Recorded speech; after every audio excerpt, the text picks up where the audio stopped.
내가 이 나이에 모텔 변기를 닫게 될 줄은 꿈에도 몰랐습니다. 50평생 남부럽지 않게 살았어요. 아파트도 있었고, 남편도 있었고, 자식도 있었죠. 그런데 지금 전 휴대폰 알람 소리에 눈을 뜨는 3평짜리 고시원에 사는 빚쟁이가 됐습니다. 어떻게 이렇게 됐냐고요? 지금까지 아무에게도 털어놓지 못한 제 이야기를 들려드리려 합니다. 구독과 좋아요로 응원해주세요. 오늘도 알람이 울립니다. 새벽 5시, 작은 창문으로 스며드는 어둠, 눅눅한 공기. 침대에서 발을 뻗으면 벽에 닿는 이 좁은 방이 이제 제 전부예요. 종이컵에 믹스커피를 타서 후루룩 마시면서 생각했어요. 예전엔 남편이 깨웠는데, 이제는 아무도 없습니다. 깨우는 건 차가운 휴대폰 알람뿐이고 기다리는 사람도 없어요. 커피 한 모금에 속이 쓰립니다. 어제 저녁도 컵라면이었거든요. 처음엔 그저 호기심에 시작했어요. 주변에서 코인으로 다들 돈을 벌었다길래 저도 당연히 될 줄 알았죠. 여보, 요즘 코인이 대세래요. 우리도 용돈 벌어봐요. 100만 원으로 시작했습니다. 그게 200이 되고 500이 되더라고요. 남편은 말렸어요. 여보, 이제 그만해. 코인 위험하대. 하지만 전 멈출 수가 없었습니다. 차트가 올라갈 때마다 심장이 뛰었거든요. 마치 제가 뭔가 대단한 걸 해내고 있는 것 같았죠. 남편 퇴직금 5천만 원을 넣을 때도, 카드론으로 대출을 받을 때도, 그리고 아파트를 담보로 대출받을 때도 전 확신했어요. 이번엔 진짜 대박이야. 이번만 버티면 돼. 그런데 어느 날 아침이었어요. 휴대폰을 켰는데 화면이 온통 빨갛더라고요. 마이너스 30%, 50%, 70%. 손이 떨렸어요. 식은땀이 났죠. 아니야, 다시 오를 거야. 조금만 기다리면. 하지만 다음 날도, 그 다음 날도 차트는 바닥으로 곤두박질 쳤습니다. 결국 잔고에 남은 건 빨간 숫자뿐이었어요. 1억 8천만 원. 제 인생 전체를 갉아먹은 빚. 남편 얼굴을 못 봤어요. 당신이 뭘 했는지 알아? 우리 전 재산이 날아갔어. 그 목소리가 아직도 귀에 생생합니다. 아들은 더 차가웠어요. 엄마, 이제 연락하지 마세요. 전 엄마 빚 못 갚아드려요. 딸갑 전화가 끊어졌습니다. 며칠 뒤 남편이 이혼 서류를 내밀었습니다. 도장을 찍는 손이 떨렸어요. 하지만 할 말이 없었죠. 다 제가 저지른 일이니까요. 짐을 쌀 때 남편이 마지막으로 말했어요. 당신 혼자 한 일이니 빚 갚는 것도 당신이 알아서 해. 그렇게 전 이 고시원으로 왔습니다. 잠이 안 와요. 고시원 벽은 얇아서 옆방 사람 코 고는 소리까지 다 들립니다. 천장을 보면서 생각했어요. 어쩌다 이렇게 됐을까? 55살. 이 나이에 다시 시작한다는 게 얼마나 무서운지 아세요? 젊었을 때야 뭐든 할 수 있다고 믿었죠. 하지만 지금은 몸도 아프고 기력도 없고 무엇보다 희망이 없어요. 내일 아침이면 또 일어나야 합니다. 또 버텨야 하죠. 공용 화장실 세면대로 가서 거울을 봤습니다. 이게 나인가? 주름진 얼굴, 힘없는 눈, 처진 입꼬리. 예전엔 미용실도 한 달에 한 번씩 갔었는데 이젠 몇천 원짜리 염색약으로 셀프로 해요. 방으로 돌아와 옷을 갈아입고 가방을 챙깁니다. 지하철을 타고 병원에 도착합니다. 지금은 최저시급을 받고 간호조무사로 일하고 있어요. 계약직 일자리입니다. 진료실 앞에 섭니다. 다음 환자분 들어오세요. 환자를 안내하고 접수를 도와드립니다. 어르신, 여기 앉으세요. 혈압부터 재실게요. 웃으면서 말합니다. 친절하게. 하지만 속으론 생각했어요. 나도 아픈데. 나도 병원 가고 싶은데. 무릎이 아파요. 계단 오르내릴 때마다 시큰거려요. 어깨도 아파요. 밤에 잠을 설칠 정도로요. 하지만 병원비가 아까워서 아픈 사람을 돌보면서 정작 전 치료도 못 받습니다. 오전 근무가 끝났어요. 시계를 봅니다. 1시. 동료들은 3, 4, 5 모여서 나갑니다. 언니, 같이 밥 먹어요? 젊은 간호사가 물어봐요. 아니요. 전 도시락 싸왔어요. 거짓말입니다. 도시락 같은 거 없어요. 혼자 병원 뒤편 벤치로 가서 가방에서 꺼낸 건 편의점 삼각김밥 하나 1,500원짜리예요. 뜯어서 한 입 베어 물었는데 차갑고 밥이 딱딱합니다. 오후 근무를 시작합니다. 다음 분 들어오세요. 환자분들을 안내하고 접수하고 혈압 재고 반복이에요. 매일 똑같은 일상. 그런데 오늘은 유독 힘드네요. 언니 괜찮아요? 얼굴이 안 좋아 보여요. 아, 네. 괜찮아요. 웃으면서 대답했지만 괜찮지 않아도 괜찮다고 해야 합니다. 이 일 잃으면 안 되니까요. 오후 6시 퇴근 시간입니다. 수고하셨어요. 인사하고 나왔어요. 동료들은 가족 얘기를 합니다. 오늘 애들이랑 외식하기로 했어요. 우리 남편이 퇴근길에 장 봐온대요. 전 말없이 듣기만 했어요. 제게는 그런 게 없으니까요. 병원을 나와서 해가 기울고 있는 거리를 걷는데 집으로, 아니, 고시원으로 가야 하는데 발걸음이 떨어지지 않습니다. 또 그 좁은 방으로 가야 하나. 편의점에 들어가서 컵라면 하나를 집었어요. 고시원에 돌아왔습니다. 복도를 걷는데 몸이 천근만근이에요. 방문을 열고 들어와서 침대에 털썩 주저앉았습니다. 한숨이 절로 나와요. 무릎이 쑤시고 어깨가 뻐근합니다. 컵라면에 물을 부었습니다. 또 라면이에요. 어제도 라면, 오늘도 라면. 내일도 아마 라면이겠죠. 3분을 기다리면서 창밖을 봤어요. 건너편 아파트에서 불이 하나둘 켜집니다. 저녁 준비하는 냄새가 여기까지 날 것 같아요. 라면을 먹다가 문득 생각났어요. 예전엔 저도 저런 아파트에 살았었죠. 저녁이면 된장찌개 끓이고 생선 구워서 밥상 차렸어요. 여보, 밥 먹어요. 아들아, 손 씻고 와. 그런 평범한 일상이 얼마나 소중한지 그땐 몰랐습니다. 지금은요? 3평짜리 방에서 혼자 컵라면 먹어요. 말 한마디 할 사람도 없어요. 라면 후루룩 소리만 방 안에 울립니다. 라면을 다 먹고 나니까 배는 부른데 마음은 더 허전해졌어요.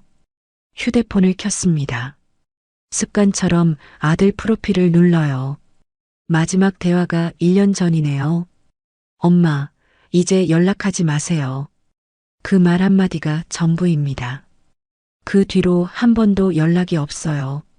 생일 축하 메시지도 명절 인사도 아무것도 없습니다.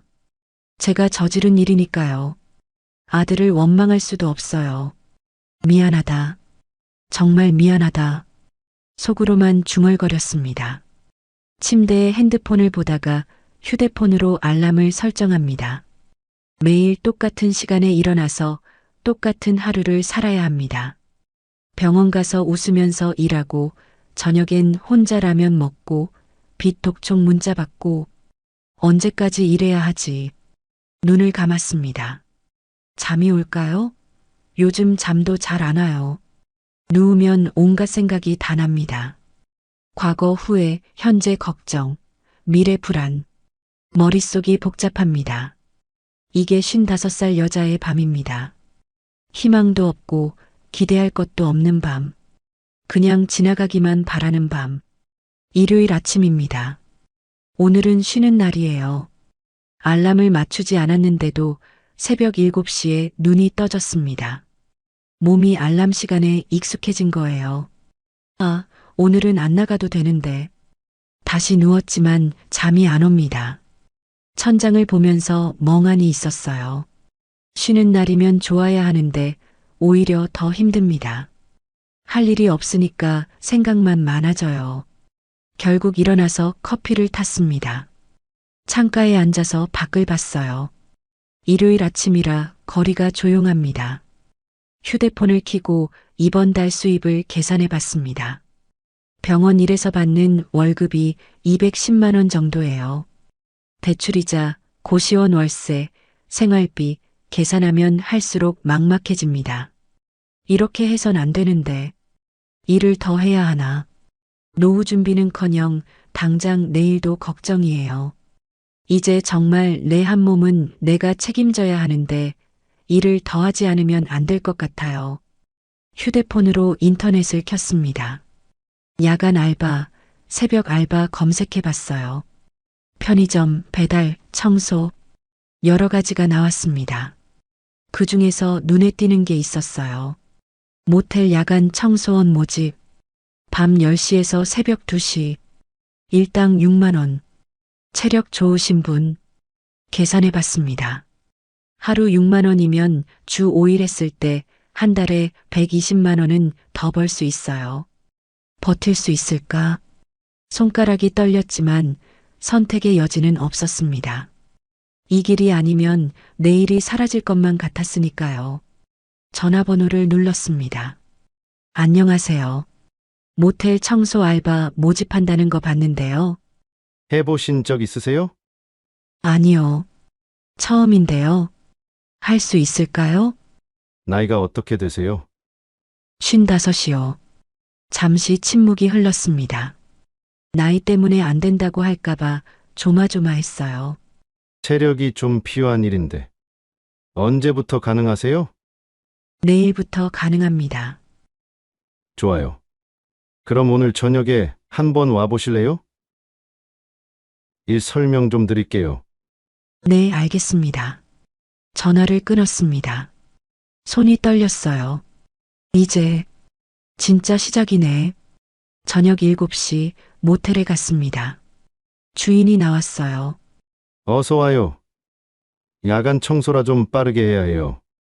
손님들 나가면 빨리 청소해서 다음 손님 받아야 하거든요. 할 수 있겠어요? 네, 해볼게요. 주인이 청소할 방 하나를 보여줬어요. 문을 여는 순간 충격이었습니다. 시트는 얼룩투성이고 바닥엔 온갖 쓰레기가 널려 있고 화장실은 코를 찌르는 냄새가 진동했어요. 쓰레기통엔 술병과 담배꽁초가 넘쳐났습니다. 손으로 코를 막았어요. 야간이라 손님들이 좀 더 지저분하게 쓰죠. 이 정도는 양반이에요. 더한 것도 많아요. 괜찮겠어요? 괜찮을 리가 없죠. 하지만 대답했어요. 네, 괜찮습니다. 일당 6만 원이에요. 하루에 보통 4개에서 5개 방 청소하면 돼요. 한 방에 30분에서 1시간 정도 걸려요. 주인이 설명하는데 정신이 하나도 안 들어왔어요. 처음이니까 오늘 한번 해보고 결정하세요. 해볼래요? 네, 해볼게요. 청소 도구를 받았습니다. 고무장갑을 끼는데 손이 떨렸어요. 내가 정말 이 일을 할 수 있을까? 쓰레기부터 치웠습니다. 술병, 담배꽁초, 음식물 쓰레기. 쓰레기 봉투가 금방 찼어요. 그 다음 화장실로 갔습니다. 문을 여는 순간 냄새가 더 심했어요. 변기도 더럽고 바닥도 지저분했습니다. 참았습니다. 변기소를 들고 청소를 시작했어요. 숨을 참으면서 했습니다. 버텨야 해. 1시간이 넘게 걸려서 겨우 한 방을 끝냈습니다. 온몸이 땀으로 범벅이 됐어요. 숨이 가빴습니다. 주인이 와서 확인했어요. 처음 치곤 괜찮네요. 할 수 있겠어요? 솔직히 자신이 없었어요. 너무 힘들고 냄새도 심하고 역겨웠습니다. 하지만 돈이 필요했어요.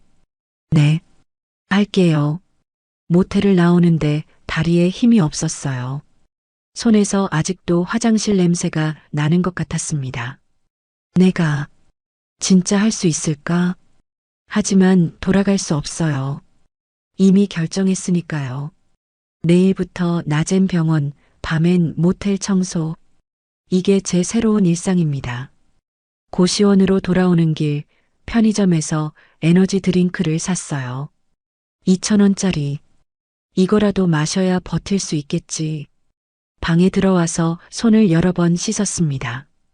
비누를 문질러도 냄새가 지워지지 않는 것 같았어요. 침대에 누웠습니다. 내일부터 시작이에요. 몸이 버틸 수 있을지 모르겠지만 버텨야 합니다. 다른 선택이 없으니까요. 아침 7시에 일어나 출근 준비를 하고 병원으로 갔어요. 오늘부터 야간 청소도 시작하는 날입니다. 병원에서 일하는 내내 긴장됐습니다. 오늘 밤에 버틸 수 있을까? 환자분들을 안내하면서도 계속 그 생각만 했어요. 어젯밤 본 그 더러운 방들이 자꾸 떠올랐습니다. 오후 6시 병원 일이 끝났습니다. 밤 10시까지 4시간이 있어요. 고시원에 가서 저녁 먹고 조금 쉬어야 해요. 고시원에 와서 편의점 김밥을 먹었습니다. 침대에 누웠어요. 조금이라도 자두어야 해요. 알람을 9시로 맞추고 눈을 감았습니다. 하지만 잠이 안 왔어요. 불안해서요. 첫날인데 제대로 할 수 있을까? 주인이 뭐라고 하면 어떡하지? 그런 생각만 계속 맴돌았습니다. 알람이 울렸습니다. 1시간도 못 잔 것 같은데 벌써 일어날 시간이네요. 일어나서 얼굴을 씻었습니다. 거울을 보니까 눈이 충혈돼 있어요. 에너지 드링크를 하나 마셨습니다. 버티자. 오늘만 버티면 돼. 모텔로 향했습니다. 밤 거리는 낮과 달라요. 네온사인이 번쩍이고 술 취한 사람들이 비틀거리며 모텔로 들어갑니다. 밤 10시 모텔에 도착했습니다. 주인이 나왔어요. 왔어요? 오늘은 방 5개 청소해주면 돼요. 수고해요. 빨리 끝내야 해요. 손님들 대기하면 안 되니까. 청소 도구를 받아서 첫 번째 방으로 갔습니다. 문을 여는 순간 코를 찌르는 냄새가 확 풍겼어요. 담배 냄새, 술 냄새, 그리고 형언할 수 없는 냄새들. 어제 본 방보다 더 심했습니다. 시트에는 온갖 얼룩이 가득했고 화장실은 더 지저분했어요. 구역질이 났습니다. 화장실 밖으로 나와서 심호흡을 했어요. 할 수 있어. 해야 해. 고무장갑을 끼고 청소를 시작했습니다. 손이 떨렸어요. 변기를 닦고 바닥을 닦고 시트를 갈면서 눈물이 났습니다. 내가 왜 이렇게 됐을까? 55살에 밤에 모텔 청소를 하고 있어요. 남의 지저분한 흔적들을 치우고 있습니다. 1시간이 넘게 걸려서 첫 번째 방을 끝냈습니다. 온몸이 땀으로 범벅이 됐어요. 아침 9시부터 저녁 6시까지 병원에서 일했는데 또 이렇게 청소하니까 몸이 비명을 지릅니다. 두 번째 방으로 갔습니다. 이번엔 좀 나았어요. 그래도 힘들긴 마찬가지였습니다. 세 번째, 네 번째, 계속 청소했습니다.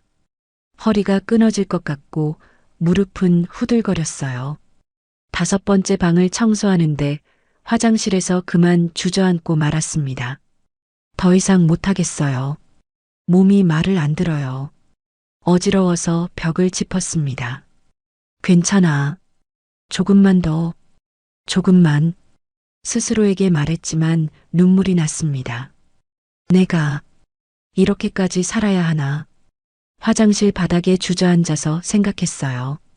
첫날부터 이렇게 힘든데 앞으로 어떻게 버텨야 할까요?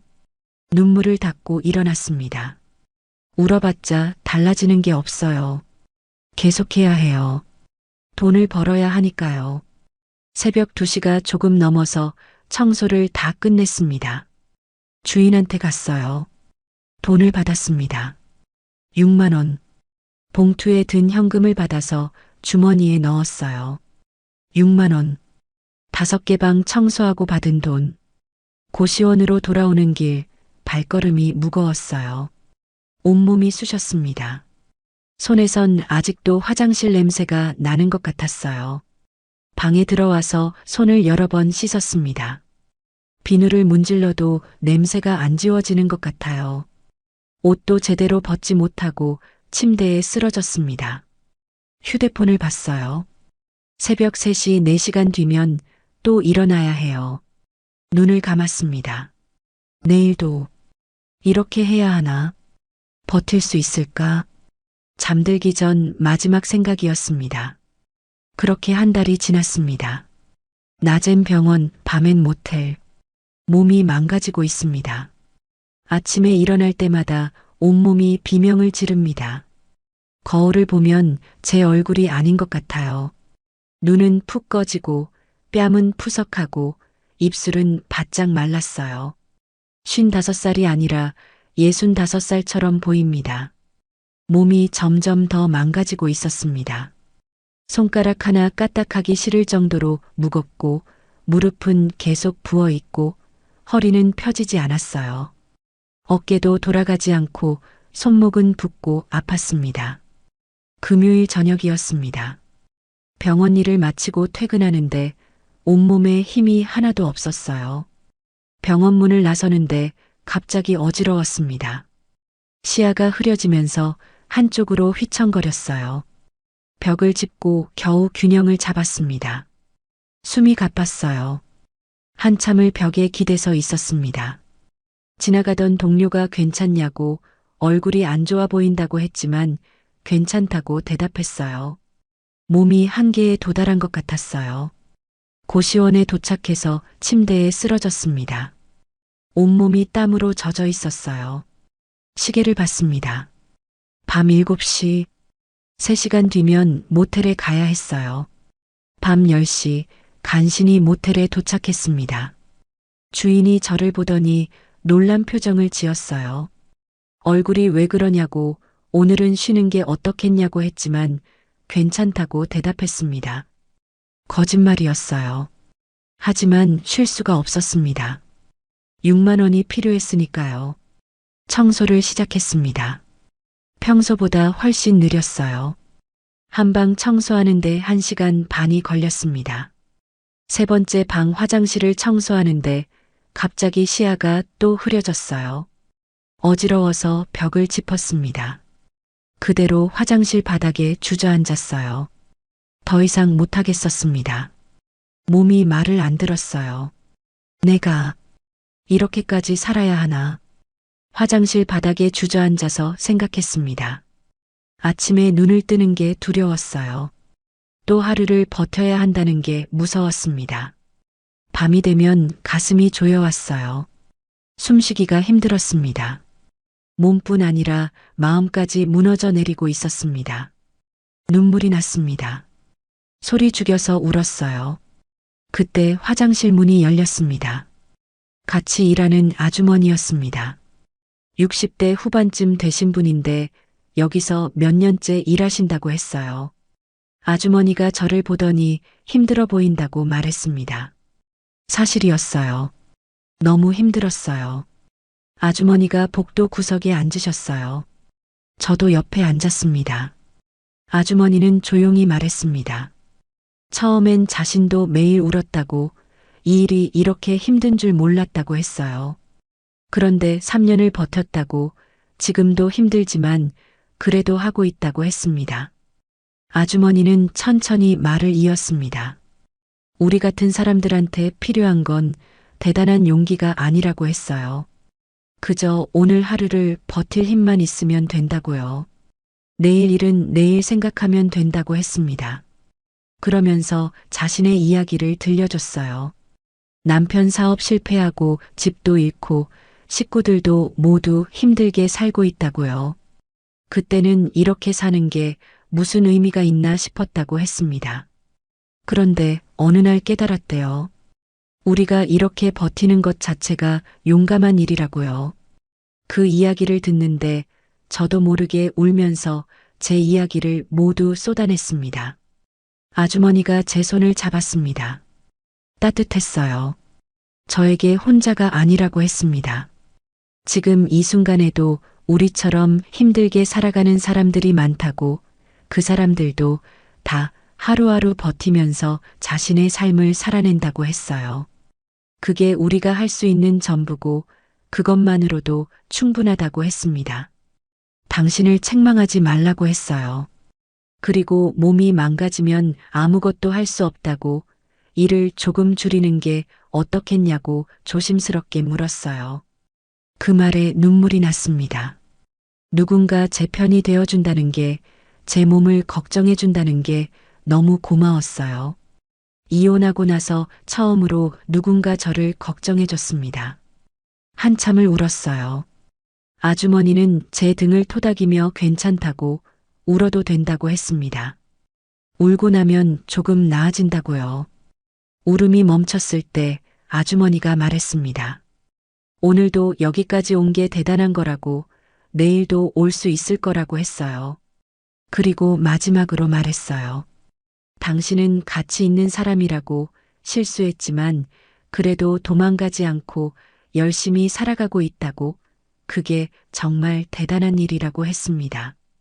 그날 밤 청소를 마치고 고시원으로 돌아오는 길이었습니다. 발걸음이 전보다 조금 가벼웠어요. 여전히 몸은 아프고 힘들지만 혼자가 아니라는 생각이 들었습니다. 아주머니처럼 버티고 있는 사람들이 있었어요. 그리고 제가 매일 버티는 것 자체가 용감한 일이라는 말이 계속 맴돌았습니다. 방에 들어와서 침대에 누웠습니다. 오늘은 눈물이 나지 않았어요. 대신 작은 위로가 마음속에 남았습니다. 그것만으로도 조금은 버틸 힘이 생기는 것 같았어요. 얼어붙었던 마음에 작은 균열이 생긴 것 같았습니다.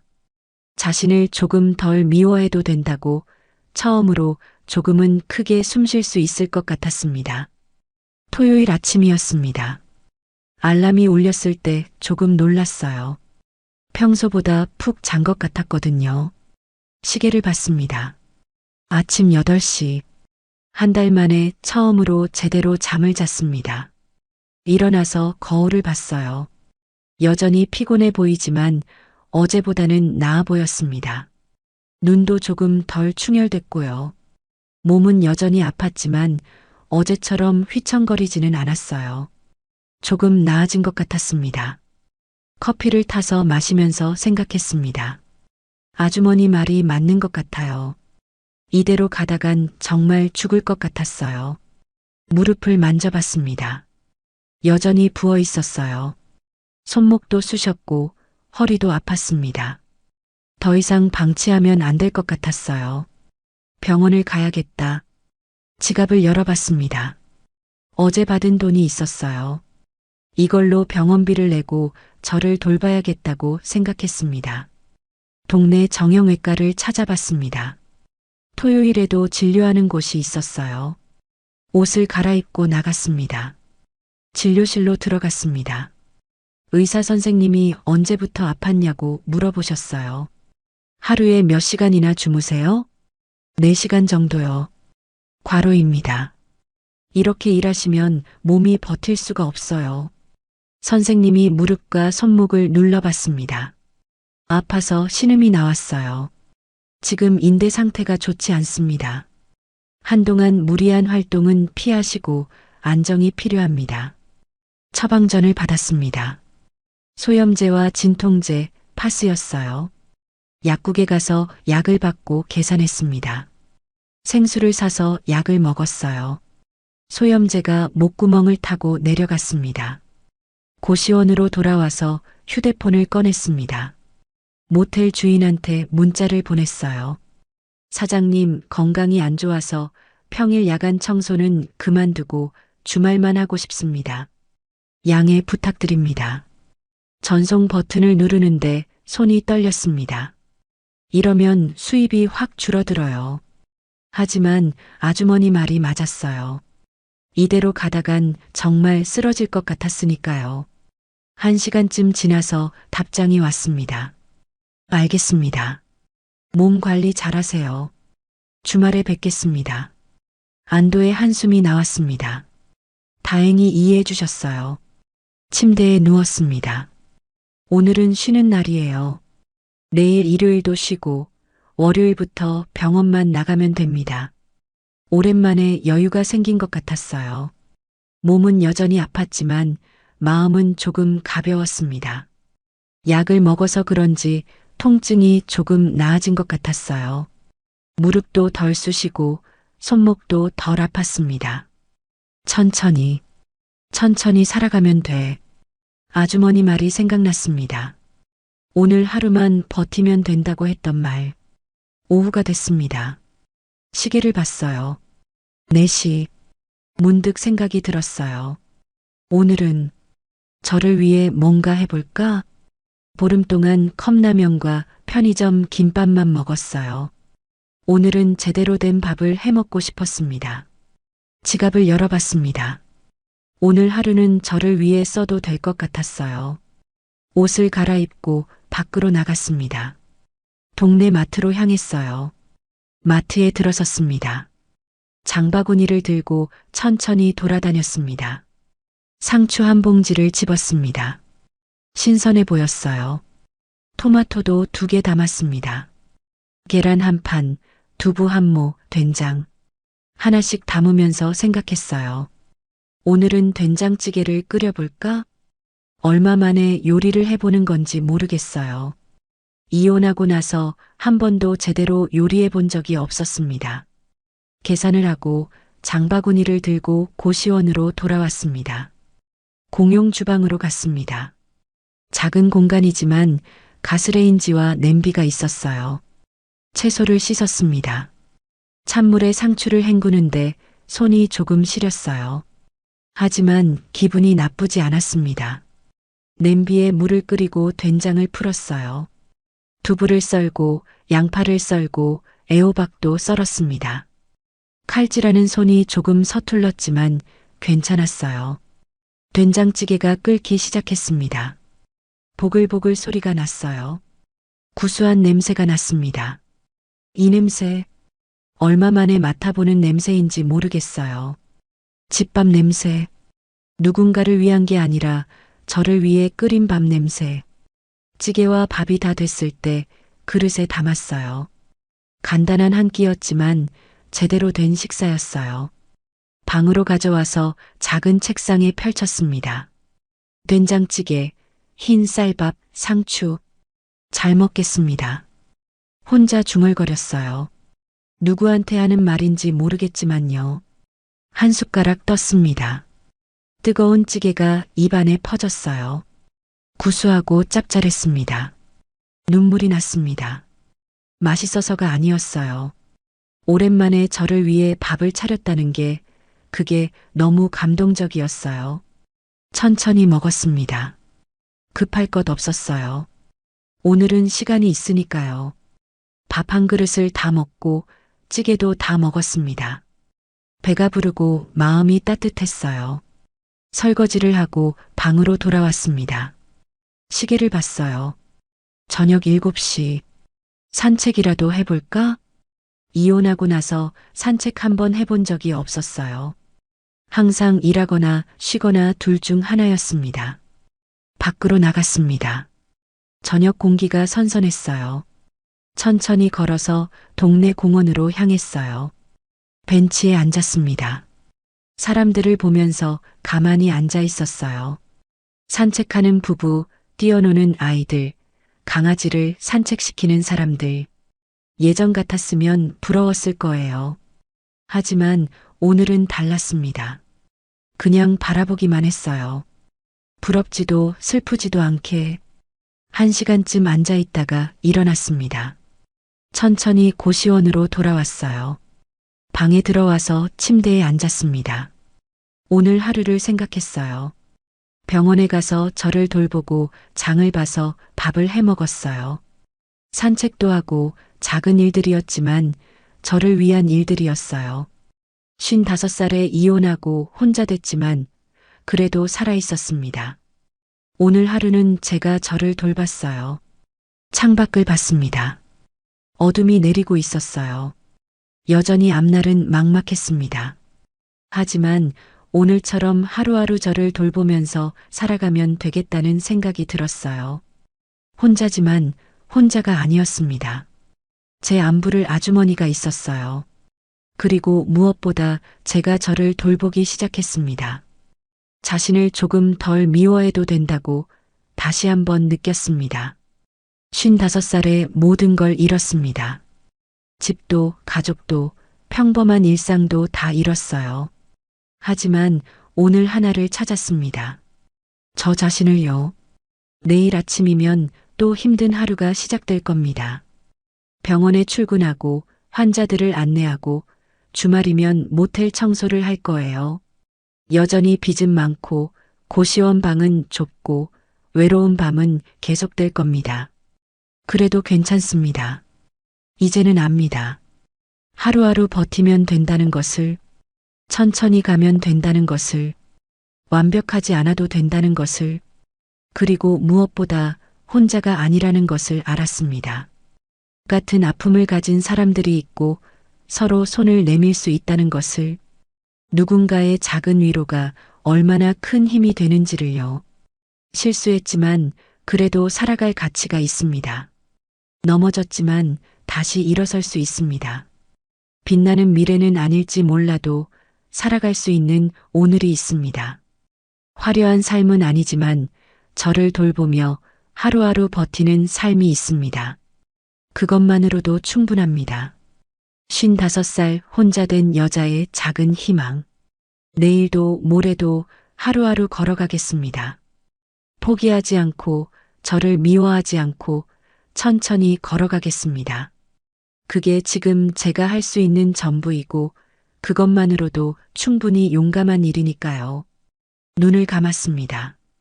오늘은 편안하게 잠들 수 있을 것 같았어요.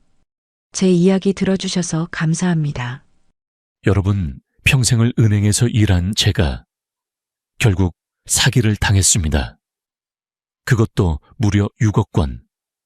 제 40년 은행 생활의 마침표였던 퇴직금 4억, 그리고 아내가 30년 동안 한 푼 두 푼 모았던 적금 2억까지. 그 돈이 한순간에 사라졌습니다. 저는 한때 은행 지점장까지 했던 사람입니다. 수많은 고객에게 절대 위험한 투자는 하지 마세요 라고 신신당부했던 장본인이죠. 그런데 아이러니하게도 정작 제 노후는 단 한 번의 잘못된 선택으로 산산조각이 났습니다. 도대체 어떻게 된 걸까요? 은행 전문가가 왜 하필이면 골드바 투자라는 덫에 걸려들었을까요? 그리고 제 아내와 아이들은 그 사실을 알게 된 후 어떤 반응을 보였을까요? 그날의 처참했던 가족의 모습은 아직도 생생합니다. 오늘 저는 제 인생에서 가장 후회스러운 이 이야기를 숨김없이 여러분께 모두 털어놓으려 합니다. 혹시라도 저 같은 길을 걷는 분이 더는 나오지 않기를 바라면서요. 이렇게 용기 낸 저에게 구독과 좋아요로 응원 부탁드립니다. 저는 올해 65살 박정호라고 합니다.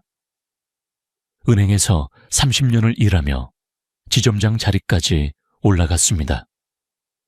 남들이 보기엔 성공한 인생이었죠. 박 지점장님은 투자에 밝으시다, 판단이 빠르다, 이런 말을 참 많이 들었습니다. 회식 자리에서든 은행 본점 회의에서든 제 이름이 오르면 늘 따라붙던 말이 바로 그거였습니다. 고객들도 저를 믿었습니다. 지점장님이 추천하는 상품이라면 안심하고 가입하겠다는 말을 들을 때면 제 가슴이 벅차올랐습니다. 그런 칭찬과 신뢰가 쌓이면서 저도 모르게 제 안에 나는 다 안다는 자부심이 자리 잡았습니다. 주변에서 작은 투자 이야기를 꺼내면 속으로는 이런 생각을 했습니다. 내가 은행에서 30년을 굴렀는데 저 사람들보다야 훨씬 낫지. 그건 제 자존심이자 방패막이었습니다. 혹시라도 불안이 밀려올 때마다 그 말들이 저를 붙잡아 줬습니다. 나는 전문가다. 나는 속지 않는다. 그 믿음 하나로 제 마음을 단단히 지탱해 온 겁니다. 퇴직하고 집에 돌아온 첫날, 아내가 제게 말했습니다. 여보, 이제는 고생 끝났네요. 여행도 다니고 우리 하고 싶은 거 하면서 삽시다. 그 말을 들었을 때 솔직히 제 마음도 놓였습니다. 퇴직금 4억, 그리고 아내가 30년 동안 한 푼 두 푼 알뜰하게 모아온 적금 2억. 합치면 6억. 제게는 그게 곧 전부였습니다. 그 돈은 단순한 숫자가 아니었습니다. 새벽같이 출근해 밤늦게까지 일한 제 청춘의 대가였고, 한평생 검소하게 살면서 옷 한 벌, 음식 하나에도 아끼고 또 아껴온 아내의 눈물 같은 세월이었습니다. 그렇게 모아온 돈이기에 제 기준에는 노후를 든든히 지켜줄 보험 같은 전 재산이라 믿었습니다. 그래, 이제는 편히 살아도 되겠다. 그렇게 생각했습니다. 하지만 막상 은퇴 후 집에 앉아 있으니 마음이 이상했습니다. 아침에 눈을 떠도 출근할 곳이 없고 하루 종일 집안에서 시간을 보내다 보니 통장을 들여다보는 시간이 부쩍 늘었습니다. 그런데 이상하게도 숫자가 줄어드는 게 눈에 보였습니다. 생활비, 병원비, 취업 준비 중인 첫째와 아직 대학생인 둘째 뒷바라지 해줄 돈까지 쓰는 건 있는데 들어오는 건 달마다 나오는 국민연금 뿐이었습니다. 은행 이자는 턱없이 낮았습니다. TV를 틀면 빠짐없이 나오는 건 경기 침체, 금융위기, 앞으로 더 힘들어진다는 뉴스뿐이었습니다. 그걸 들을 때마다 마음이 더 불안해졌습니다. 가만히 있다간 우리 노후가 점점 쪼그라드는 건 아닐까. 아내는 옆에서 말했습니다. 여보, 괜히 불안해하지 말아요. 있는 것만 잘 아껴도 충분해요. 그 말이 위로가 되기도 했지만 제 머릿속은 자꾸만 딴 생각을 했습니다. 이 돈을 그냥 묵혀두는 게 맞을까? 내가 은행에서 30년이나 일했는데 세상 사람들보다 금융을 잘 아는 내가 더 불릴 방법을 찾아야 하는 게 아닐까? 그때부터였던 것 같습니다. 돈을 지켜야 한다는 책임감이 점점 욕심으로 변해갔던 건 바로 그때였습니다. 오랜만에 만난 후배와 사는 이야기를 주고 받다가 후배가 제 귀에 슬쩍 속삭였습니다. 선배님, 요즘 골드바 투자가 대세예요. 안전하게 수익 낼 수 있는 방법인데 저도 최근에 지인 통해 시작했는데 수익이 꽤 쏠쏠합니다. 순간 저는 웃으며 대답했습니다. 에이, 그런 거 다 위험한 거 아냐? 나는 그런 데 관심 없어 겉으로는 대수롭지 않게 넘겼습니다. 하지만 집으로 돌아오는 길, 그 말이 자꾸 머릿속을 맴돌았습니다. 선배님, 3억만 넣었는데도 한 달에 250만 원씩 꼬박꼬박 들어옵니다. 은행에 넣어봐야 이자 몇십만 원인데 이건 다르죠. 금으로 보장돼 있으니까요. 게다가 요즘 금 시세가 오르잖아요. 그래서 기본 수익 외에 시세 차익까지 얹혀서 들어오는 달도 많습니다. 왜일까요? 안전하게 수익 낼 수 있다는 말, 그리고 한 달에 250만 원 정도는 꼬박꼬박 들어옵니다. 연금처럼요. 꽤 쏠쏠하죠는 말이 이상하게 마음에 남았습니다. 평생 은행에서 일하며 사람들에게 안전한 게 최고다 라고 강조했던 제가 후배의 말에 묘하게 흔들린 겁니다. 금이라면, 그래, 금은 언제나 안전자산이라 하지 않나. 게다가 후배가 직접 하고 있고 수익도 봤다는데 이걸 그냥 흘려들어도 되는 걸까? 밤이 되면 더 생각이 깊어졌습니다. 통장 잔고를 바라보며 그대로 두면 점점 줄어들 텐데 금에 넣어두면 지켜지지 않을까? 오히려 불어나지 않을까?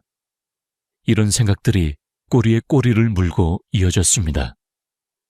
그리고 그 순간마다 제 안에서 또 다른 목소리가 속삭였습니다. 너는 평생 은행에서 돈을 다룬 사람이야. 투자 감각이라면 누구보다 빠르지 않나. 사람들이 괜히 박지점장은 눈치가 빠르다, 판단이 정확하다고 말한 게 아니잖아. 내 촉이 지금 신호를 보내고 있다. 이건 기회다. 놓치면 바보가 되는 거다. 그렇게 제 자존심과 경력이 오히려 덧치되어 제 판단을 흐리고 있었습니다. 이성적으로는 혹시 위험할 수도 있다는 생각이 들었지만 마음속에서는 자꾸만 괜찮다. 넌 전문가니까 남들과는 다르다는 착각이 고개를 들고 있었습니다. 결국 며칠 뒤 저는 그 유혹을 이기지 못하고 후배에게 다시 전화를 걸었습니다. 그때 말한 골드바 투자 좀 더 자세히 설명해 줄 수 있나? 그러자 후배는 기다렸다는 듯 말했습니다. 선배님, 제가 직접 해보니 이건 진짜입니다. 제가 아는 분이 이 분야 최고 전문가인데 직접 만나보시는 게 어떨까요? 저희 선배님이라고 하면 아주 잘해 주실 겁니다. 최 사장님이라고. 아주 신뢰가는 분이십니다. 그렇게 저는 최 사장이라는 거대한 덫을 향해 스스로 걸어 들어가고 있었습니다. 후배가 소개해준 최 사장. 그의 이름은 최만호였습니다.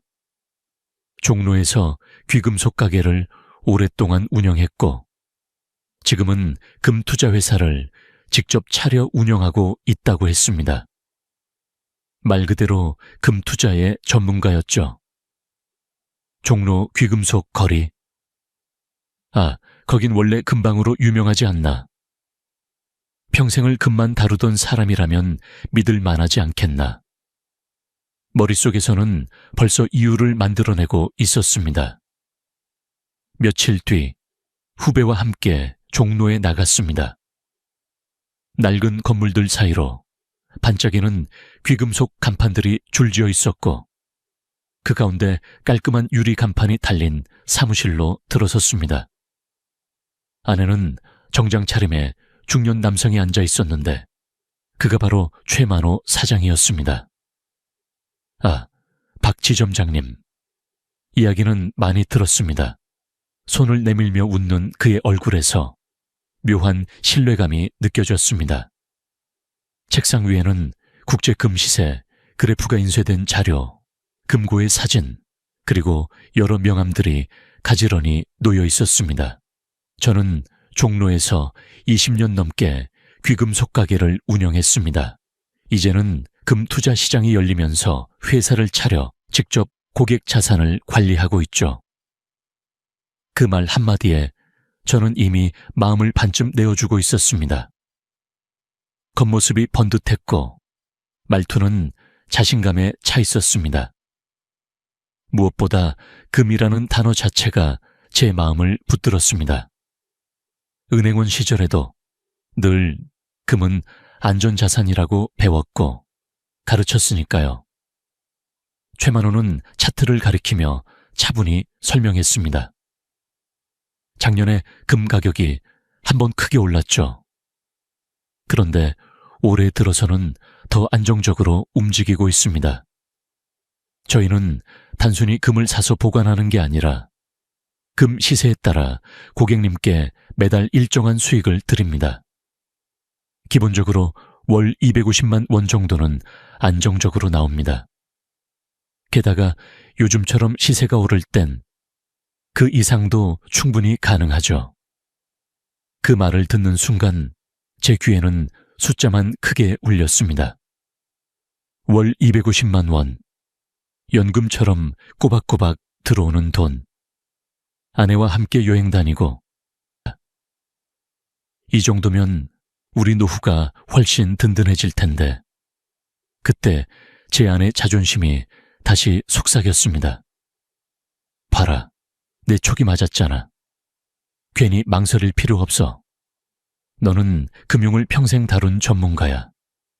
남들이 못 알아볼 기회를 잡는 게 바로 너 같은 사람의 몫이지. 저는 그날 집으로 돌아오는 길에 이미 마음속 결정을 거의 굳히고 있었습니다. 처음에는 단순한 호기심이었는데 어느새 제 머릿속에는 이건 기회다 라는 확신이 자리 잡고 있었던 겁니다. 며칠을 고민하다가 결국 저는 결심했습니다. 큰 돈은 아니고 5천만 원만 시험 삼아 넣어보자. 이 정도면 혹시 문제가 생겨도 감당할 수 있겠지. 그날 바로 계약서를 쓰고 계좌에서 돈이 빠져나가는 걸 확인했습니다. 손끝이 떨렸지만 제 마음속에서는 이상하게도 안도감이 스며들고 있었습니다. 이제 시작이구나. 나도 드디어 돈이 굴러가는 걸 보는구나. 며칠 뒤 집으로 택배가 하나 도착했습니다. 평소 보던 택배 상자가 아니라 묵직하고 낯선 작은 상자였습니다. 열어보니 반짝이는 골드바 한 덩이가 고스란히 들어있었습니다.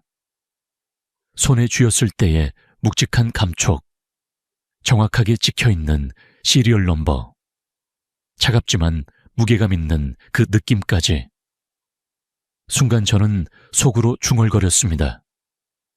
이건 진짜다. 눈으로 보고 손으로 만질 수 있는 거니까 이건 절대 사기가 아닐 거야. 며칠 뒤 통장을 열어보니 수익금이 입금돼 있었습니다. 정확히 날짜에 맞춰 들어온 100만 원.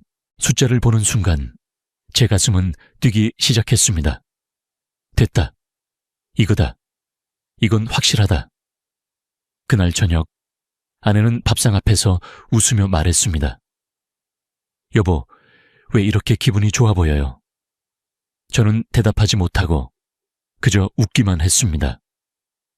마음속에서는 이미 계산기를 두드리고 있었습니다. 5천만 원으로 한 달에 100만 원이면 5억 넣으면 1,000만 원, 3억만 넣어도 600만 원이네. 이걸로 생활비는 물론이고 남은 노후까지 거뜬하겠구나. 그 순간부터 제 머릿속에는 하나의 생각만 맴돌았습니다. 더 넣어야 한다.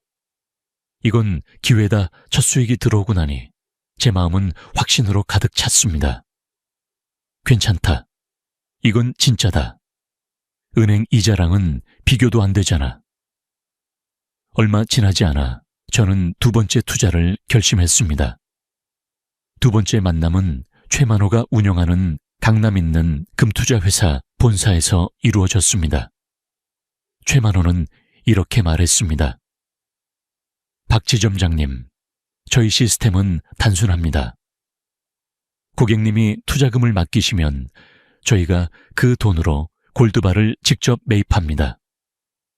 구매한 골드바는 본사 건물 금고 안에 안전하게 보관되고 그 보관 사실을 증명하는 사진과 문서를 발급해 드립니다. 그리고 매월 정해진 날짜에 시세 차익과 거래 수수료를 기반으로 수익금을 지급하는 구조입니다. 그는 직접 저를 금고까지 안내했습니다. 육중한 철제문이 밀리며 열리자 안쪽에는 조명이 은은히 비추는 공간이 펼쳐졌습니다. 거대한 선반 위에 반짝이는 골드바들이 층층이 쌓여 있었습니다. 각 골드배는 고유의 시리얼 넘버가 새겨져 있었고 옆에는 보관 증명서가 정갈하게 정리돼 있었습니다. 보시다시피 고객님의 투자금은 이렇게 실물 골드바로 전환되어 안전하게 보관됩니다. 언제든 원하시면 직접 확인도 가능하십니다. 저는 그 자리에서 실제로 제 이름이 적힌 보관증을 건네받았습니다. 도장이 선명하게 찍혀 있었고 문서 위에는 본사 금고 보관 확인이라는 글씨가 굵게 새겨져 있었습니다. 순간 제 마음속에서는 이 정도면 은행 예금보다도 안전하겠다는 확신이 들었습니다. 게다가 계약 절차도 치밀했습니다. 강남 한복판 고급 빌딩 안에 있는 사무실에서 변호사가 배석한 가운데 계약서를 작성했습니다. 계약서에는 원금 보장이라는 문구와 월 몇 % 수익 지급 조건이 명시돼 있었고, 변호사가 직접 서류를 검토해주니 믿음이 배가 됐습니다. 이 정도면 사기일 리가 없지. 저는 속으로 그렇게 생각했습니다. 그렇게 저는 두 번째 만남에서 1억 원을 투자했습니다. 처음과 달리 실물 골드바는 받지 못했지만 대신 본사 금고 보관증이라는 서류를 받았습니다. 도장이 선명하게 찍혀 있었고 사진 속에는 반짝이는 골드바가 금고 안에 차곡차곡 쌓여 있었습니다. 최만호 사장은 미소를 지으며 말했습니다. 박 지점장님, 이제부터는 규모가 커지셨으니 골드바는 안전하게 본사 금고에 보관됩니다. 걱정 마십시오. 대신 특별관리 대상에 올라가셨습니다. 그 말에 제 가슴이 뛰었습니다. 특별관리 대상, 이 얼마나 달콤한 말입니까? 마치 제가 남들과는 다른 선택받은 투자자가 된 것 같았습니다. 며칠 후 정확하게 입금된 수익, 금액은 처음보다 더 커져 있었습니다. 그래, 이건 틀림없어. 나는 옳은 판단을 한 거야. 역시 내 촉이 맞았다. 그 무렵 저는 강남에 있는 최만호의 사무실로 초대받았습니다. 넓은 로비, 고급스러운 가죽 소파, 정장을 차려입은 직원들. VIP 라운지에 들어서자 은은한 조명이 비추고 테이블 위에는 와인잔과 고급 다과가 놓여 있었습니다. 박 지점장님 같은 분은 저희가 따로 관리해 드립니다. 최만호가 직접 제 손을 잡으며 환하게 웃었습니다. 그 순간 저는 묘한 전율을 느꼈습니다. 평생 은행에서 수많은 고객들을 대접해왔던 제가 이번에는 반대로 대접을 받는 자리. VIP라는 단어가 제 귀를 울렸습니다. 그래, 나는 남들과는 다르지.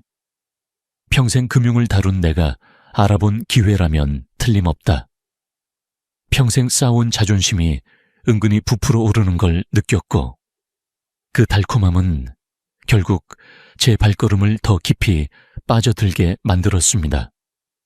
거기에다 VIP라 불리며 초청받은 투자자 모임에서는 저와 비슷한 연배의 사람들 모두가 자신감 있게 웃으며 말했습니다.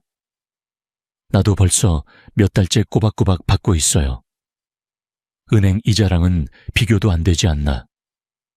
그 분위기 속에서 저는 역시 내가 잘 알아봤구나 하는 자부심이 더 커졌습니다.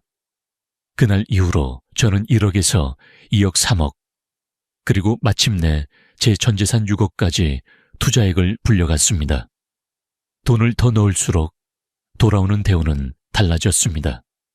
처음엔 사무실에서 차 한잔 대접받는 정도였지만 어느 순간부터는 VIP 고객이라 불리며 특별한 자리에 불려나갔습니다. 고급 호텔에서 열리는 투자자 파티에 참석하면 샹들리에 불빛 아래에서 와인잔을 기울이는 사람들이 있었습니다. 그들 모두가 저와 같은 투자자라 했고 하나같이 여유롭고 자신감 넘쳐 보였습니다. 그 자리에 서 있는 제 모습도 그들과 다르지 않다는 생각에 묘한 자부심이 밀려왔습니다. 최만호는 가끔 금고에 보관된 골드바 사진과 영상을 보여주었습니다. 금빛으로 반짝이는 골드바가 층층이 쌓여있는 화면을 볼 때마다 제 돈도 그 속 어딘가에 안전하게 자리 잡고 있을 거라는 확신이 더해졌습니다. 거기에 변호사, 세무사 명함까지 건네받으니 마치 철저한 법적 보호 장치 속에서 움직이는 투자처럼 느껴졌습니다. 겉으로 보이는 모든 것이 완벽했습니다. 그 화려한 대접과 번듯한 장치들은 저를 안심시키는 동시에 제 욕심과 자존심을 더 크게 부풀려 갔습니다. 하지만 이상하게도 이 모든 걸 아내에게는 차마 말할 수가 없었습니다. 괜히 걱정만 시킬 필요 없지. 곧 성과로 보여주면 돼. 스스로 그렇게 합리화하면서도 마음 한구석에서는 찜찜함이 자리 잡고 있었습니다. 아내와 눈이 마주칠 때마다 마치 제 비밀을 꿰뚫어보고 있는 듯해 괜히 시선을 피하게 되더군요. 혹시 내가 뭔가 숨기고 있다는 걸 느끼는 건 아닐까? 여태껏 함께 살아온 세월인데 내 마음을 모를 리 없을 텐데. 그러면서도 입술 끝까지 차올랐던 고백은 번번이 삼켜졌습니다. 지금은 말할 때가 아니야. 조금만 더 지나면 성과로 보여주면 아내도 안심할 거야. 그렇게 스스로를 달래며 저는 또다시 진실을 미뤘습니다. 그렇게 몇 달 동안 황홀한 액수의 수익금을 받던 어느 날이었습니다. 늘 그렇듯 매달 25일이 되면 들어와야 할 수익금이 통장에 찍히지 않았습니다. 처음에는 단순한 착오라 생각했습니다. 하루 이틀 늦을 수도 있지. 하지만 이틀, 사흘이 지나도 입금은 없었습니다. 저는 급히 전화를 걸었습니다. 최 사장, 이번 달은 왜 아직 입금이 안 됐습니까? 수화기 너머로 들려온 목소리는 여전히 침착했습니다. 아, 박 지점장님. 이번에 전산 점검이 좀 길어져서 그렇습니다. 금고는 안전하게 보관돼 있으니 조금만 기다려 주십시오. 그 말에 처음엔 안도했습니다. 그래, 전산 점검이라 했으니 며칠만 기다리면 되겠지. 며칠 뒤 전달보다 높은 수익금이 입금됐습니다. 통장에 찍힌 숫자를 보자 그제야 가슴이 놓였습니다. 괜한 걱정을 했구나. 역시 믿을 만한 곳이야 하지만 마음속 어딘가에서는 설명할 수 없는 서늘한 기운이 여전히 스며들고 있었습니다. 겉으로는 다시 안심했지만 작은 불씨 같은 불안이 제 안에 남아 있었습니다. 그리고 시간이 지나자 상황은 더 이상 예전 같지 않았습니다. 예전엔 전화 한 통이면 바로 연결되던 최만호 사장이 점점 전화를 잘 받지 않았습니다.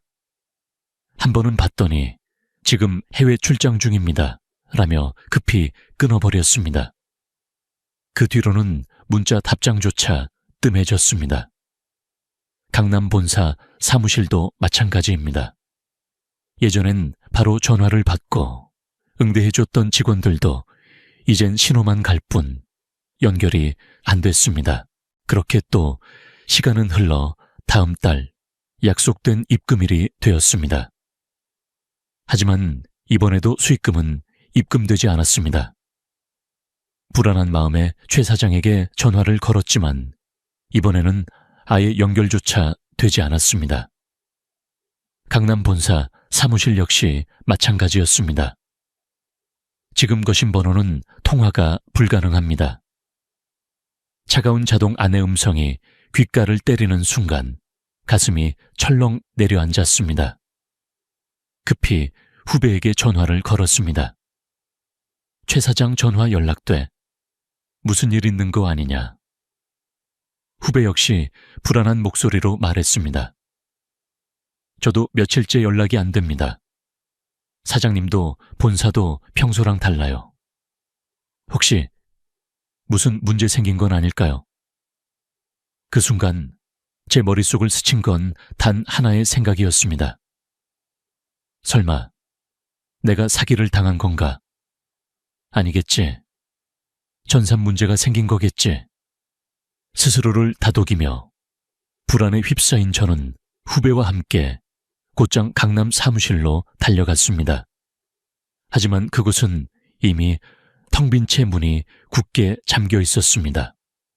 한때 고급스러운 로비를 밝히던 조명은 꺼져 있었고 저를 반갑게 맞아주던 직원들의 모습은 그림자조차 남아있지 않았습니다. 사무실 유리문에는 낯선 종이 한 장만 붙어 있었습니다. 임대문이. 순간 다리가 풀려 그 자리에 털썩 주저앉을 뻔했습니다.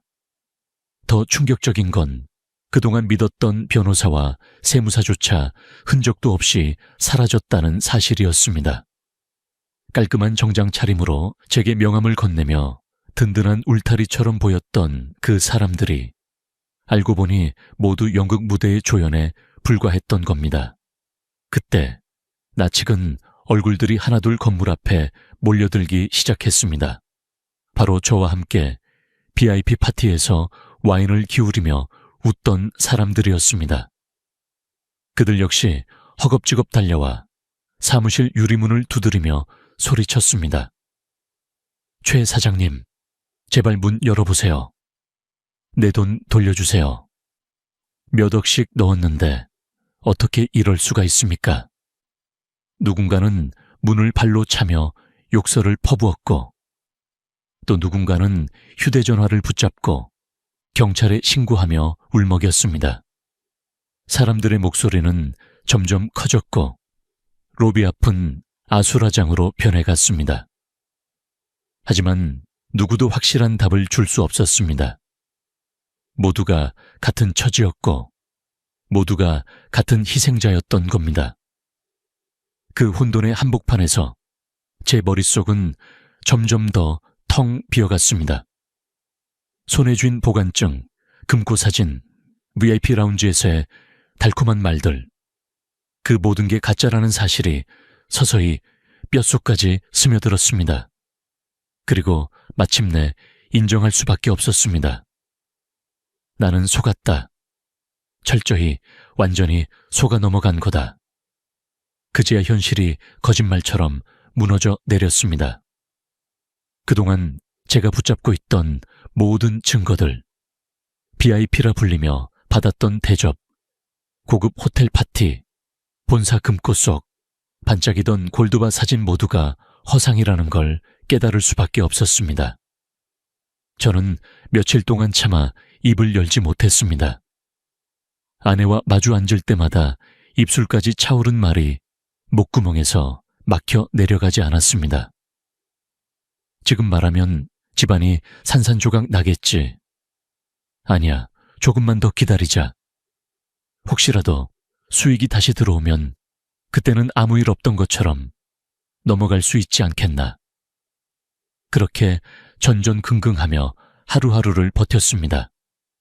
그런데 어느 날 저녁이었습니다. 식탁 위에 휴대전화를 두고 잠시 자리를 비운 사이 문자 한 통이 도착했습니다. 이번 달 결제일이 지연되었습니다. 연체료가 발생하오니 확인 바랍니다. 아내는 무심코 화면을 스쳐보다가 그 문자를 보게 되었습니다. 순간 그녀의 눈썹이 찌푸려졌습니다. 여보, 카드값이 왜 밀렸어? 우리 통장에 돈 넉넉히 있잖아. 아내의 목소리는 평소와 달랐습니다. 저는 당황해 얼버무렸습니다. 그냥 잠깐 착오가 있었나 봐. 신경 쓰지 마 하지만 아내는 이미 뭔가 이상하다는 걸 눈치챈 듯했습니다. 그날 밤 아내는 직접 핸드폰 폰뱅킹으로 통장을 확인했습니다. 그리고 화면에 찍힌 숫자를 보는 순간 얼굴이 굳어버렸습니다. 장호는 영원. 아내의 손에서 휴대전화가 덜컥 떨어졌습니다. 여보, 이게 뭐야? 퇴직금도 내 적금도 다 여기 있던 거잖아. 그런데 장호가 영원이라니. 어떻게 된 거야? 이거 뭔가 잘못된 것 같아. 아내의 목소리는 떨렸고 눈가에는 금세 눈물이 맺혔습니다. 저는 변명하듯 그동안의 일을 털어놓았습니다. 이제 더 이상은 숨길 수가 없었습니다. 그날 이후 우리 부부 사이의 신뢰는 돌이킬 수 없이 금이 가기 시작했습니다. 아내는 한참 동안 말이 없었습니다. 손으로 얼굴을 가리고 흐느끼는 모습이 제 가슴을 찢어 놓았습니다. 여보, 우리가 평생 모은 돈인데 그걸 왜 나 몰래 왜 그런 데다 넣었어요? 그 울음소리에는 단순한 슬픔이 아니라 남편에게 철저히 속았다는 배신감이 고스란히 담겨 있었습니다.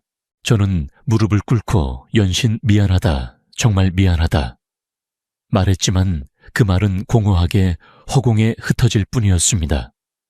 그날 밤 집안 공기는 얼음장처럼 차가웠습니다. 며칠 뒤 아이들도 결국 이 사실을 알게 되었습니다. 아내는 참으려 했지만 억눌러 왔던 분노와 절망이 폭발해 결국 아이들 앞에서 모든 걸 털어놓고 말았습니다. 너희 아버지가 퇴직금도 적금도 다 잃었어. 사기당했어. 그 똑똑한 사람이 뭐에 홀렸는지. 우리 이제 어떡하니 순간 딸아이의 얼굴이 굳어졌습니다.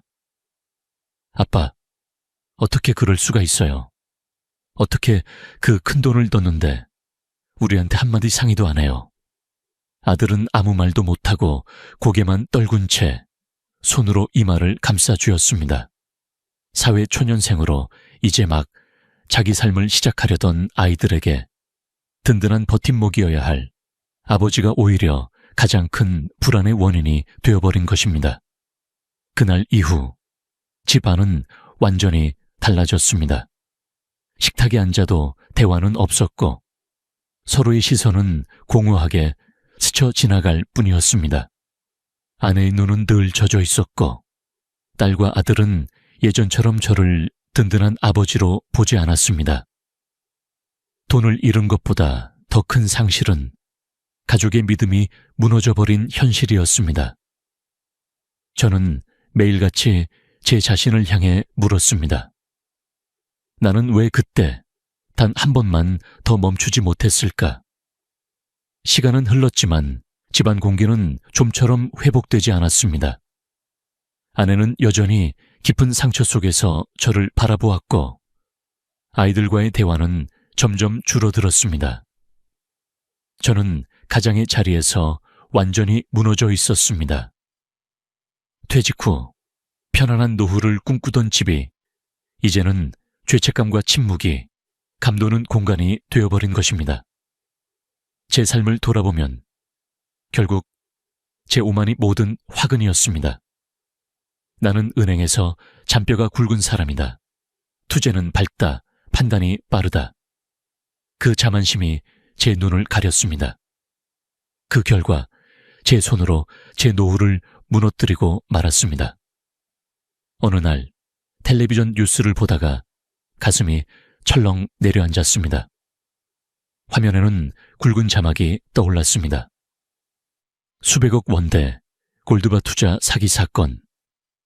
그 아래로는 울부짖으며 항의하는 피해자들의 모습이 이어졌습니다. 머리가 희끗희끗한 노인이 두 손으로 얼굴을 감싸 쥐고 있었고 딸 결혼 자금을 잃었다는 중년의 아버지는 바닥에 주저앉아 목 놓아 울고 있었습니다. 눈물과 절망으로 일그러진 그 얼굴들, 낯설지 않았습니다. 그들을 바라보는 순간 마치 제 모습을 거울로 비춘 듯 겹쳐 보였습니다. 무너져버린 가장의 체면, 감당할 수 없는 후회, 그리고 가족에게 차마 얼굴을 들 수 없는 그 참담함까지. 뉴스 속 그들의 절규가 곧 제 심장의 울음이었습니다. 그제야 인정할 수밖에 없었습니다. 저만 속은 게 아니었습니다. 똑같은 말에 현혹되어 똑같은 덫에 걸려든 수많은 사람들 속에서 저 역시 그 피해자 중 하나일 뿐이라는 사실을요. 저는 뼈저리게 깨달았습니다. 사기는 결코 협박으로 시작되지 않습니다. 안전하다, 원금이 보장된다, 이번이 특별한 기회다. 언제나 이런 달콤한 말, 안심시키는 속삭임으로 서서히 파고들어와 모든 걸 무너뜨린다는 사실을요. 밤마다 죄책감에 몸부림치며 거실에 홀로 앉아 있으면 가슴이 찢어질 듯 했습니다. 내가 왜 그랬을까? 한 번만 더 멈췄더라면, 조금만 더 의심했더라면. 그 후회가 날마다 목을 조여왔습니다. 식탁 위에 홀로 앉아 소주잔을 기울이며 제 삶을 자책했습니다. 한 잔, 두 잔, 가슴속 허무함은 조금도 사라지지 않았습니다. 그렇게 제가 무너져 내릴 때 그런 저를 끝내 일으킨 사람이 있었습니다. 바로 제 아내였습니다. 처음에 아내는 저를 외면했습니다. 며칠 동안은 말 한마디 제대로 건네지 않았고 눈이 마주치면 차갑게 돌아서곤 했습니다. 밤마다 거실에서 들려오는 제 울음소리에 아내도 몰래 울곤 했다는 걸 나중에서야 알았습니다. 당신이 그렇게 믿었던 사람들한테 속았다는 게 차라리 꿈이었으면 좋겠다. 그 말 속에는 분노와 절망이 뒤섞여 있었습니다. 하지만 시간이 지나면서 아내는 한 가지를 깨달았다고 했습니다. 제가 모든 걸 잃고도 여전히 집에 남아 혼자 죄책감에 짓눌려 서서히 무너져 가고 있다는 것. 그리고 아무리 원망해도 돈은 돌아오지 않지만 우리의 삶은 계속된다는 것. 결국 서로의 곁에 남아 서로를 붙잡아 일으켜 세울 사람은 우리 둘뿐이라는 것을요. 어쩌면 저보다 더 강하고 단단한 사람이 아내일지도 모릅니다. 어느 날 아내는 조용히 제 손을 붙잡았습니다. 그 눈빛에는 여전히 상처가 남아 있었지만 동시에 단단한 결심이 담겨 있었습니다. 당신 아직도 밉고 정말 원망스러워. 근데 그래도 내 옆에 있어줘. 난 아직 당신 필요해. 우리 아직 젊잖아. 나도 당신이 은행원이니까 너무 믿기만 했어. 이제는 나도 책임질 거야. 앞으로는 내가 살림 챙기고 경제권도 내가 다 관리할게. 그러니까 우리 둘 다 같이 다시 일어나자. 이게 우리의 끝은 아니야. 아내의 진심, 어린 이야기를 들으니 정신이 번쩍 들었습니다. 그동안 절망에만 빠져있던 제 마음속에 작은 불빛 같은 것이 켜지는 느낌이었습니다. 이제는 무너져 있을 수만은 없다. 적어도 이 사람을 위해서는 다시 일어서야 한다. 저를 원망하면서도 끝내 등을 돌리지 않고 곁에 있어주는 아내. 그 눈물을 더 이상 외면할 수 없었습니다. 내 잘못으로 산산이 부서진 신뢰를 조금이라도 다시 붙잡아야 한다는 생각이 뼛속까지 파고들었습니다. 저는 다짐했습니다. 이제는 돈이 아닌 정직한 땀으로 내 가정을 다시 세워야 한다고. 큰 욕심을 내려놓고 하루 벌어 하루를 살더라도 당당하게 살아가야 한다고. 그리고 무엇보다 다시는 아내의 눈에서 그런 눈물이 흐르지 않게 하겠다고 말입니다. 그래서 저는 일자리를 알아보기 시작했습니다. 은행 지점장까지 했던 제가 이제는 나이든 몸으로 일용직을 찾는다는 게 쉽지는 않았습니다. 하지만 스스로를 다독였습니다. 아직 건강하다. 60대면 젊다. 땀 흘려 일할 수 있다. 이제는 더 이상 큰돈의 유혹에 흔들리지 않겠습니다. 달콤한 말에 넘어가지도 않겠습니다. 비록 하루 벌어 하루 사는 일용직이라 하더라도 제 손으로 흘린 땀의 대가만을 바라보며 살겠습니다. 그것이 제가 다시 인간답게 그리고 남편답게 설 수 있는 길이라 믿습니다. 저는 오늘도 무거운 발걸음으로 일자리를 향해 나섭니다. 그리고 마음속으로 다짐합니다. 돈은 잃었지만 아직 삶은 끝나지 않았다. 아직 늦지 않았다. 나는 다시 시작할 수 있다. 혹시 지금 이 영상을 보시는 분들 중에도 저처럼 후회와 좌절 속에 계신 분이 있을 겁니다. 저의 이야기가 누군가에게는 작은 경고가, 또 다른 누군가에게는 다시 일어설 용기가 되기를 바랍니다. 오늘 제 이야기가 마음에 닿으셨다면 구독과 좋아요 눌러주시고 댓글로 여러분의 생각도 함께 나눠주시면 좋겠습니다. 여러분의 한마디가 저뿐만 아니라 같은 길을 걷는 많은 분들께 큰 힘이 될 겁니다. 오늘도 제 긴 이야기 들어주셔서 감사합니다.